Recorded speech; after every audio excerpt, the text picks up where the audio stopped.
Every dollar you've ever held in your hand has a hidden story. Not just where it came from, but what it owes. Because somewhere, behind the scenes, that dollar is tied to a promise, a debt. And not just any debt.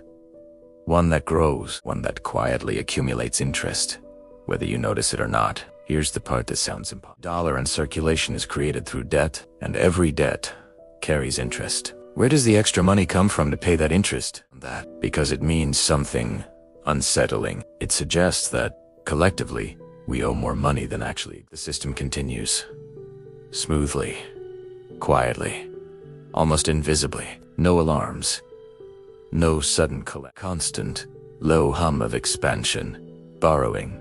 Repayment. And more borrowing. So who or what is collecting that interest? Is banks? Governments? Or is it something deeper? Something Stand this. We have it to go back. Not just years, but centuries.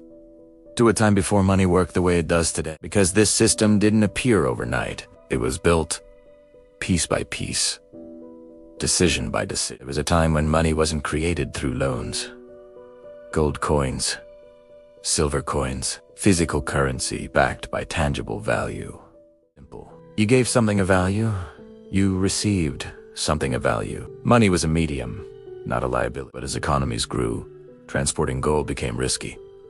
Storing it became expensive, and verifying it became difficult. People began depositing their gold with trusted institutions, early banks, and in return, they received paper receipts. Those receipts represented real value. You could exchange them for gold at any time. At first, this system worked exactly as intended. But then, someone noticed something interesting. Most people never came back to claim their gold. Receipts themselves were being used as money. And that's when the first crack appeared. Because if only a fraction of depositors ever withdrew their gold, then banks could issue more receipts than the gold they actually held. Once banks realized they could lend out more than they physically held, money stopped being just a representation of value, a claim on future value, a promise, a loan. When a bank issued a loan, it created new money out of thin air. But it came with a condition. It had to be paid back with interest. And this is where the paradox begins. If a bank creates $100 and lends it out at interest, then more must be repaid than was created. Where does the extra money come from? It must expand for the system to function. Money was no longer just a tool.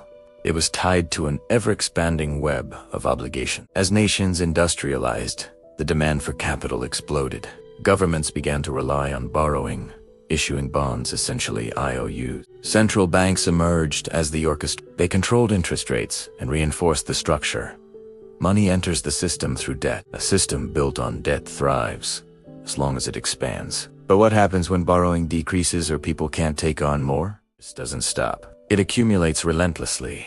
Even if no new money is created, existing debts continue to grow. Inflation gradually erodes purchasing power. For individuals, it shows up as mortgages and loans. For governments, as national debt.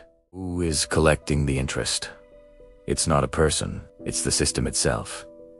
A network of incentives and rules. Money and debt are inseparable. Growth isn't optional, it's structural. The cost is distributed through inflation and taxes. The next time you hold a dollar, ask yourself, what does this represent? And what does it owe? Because once you see the system clearly, you can't unsee it.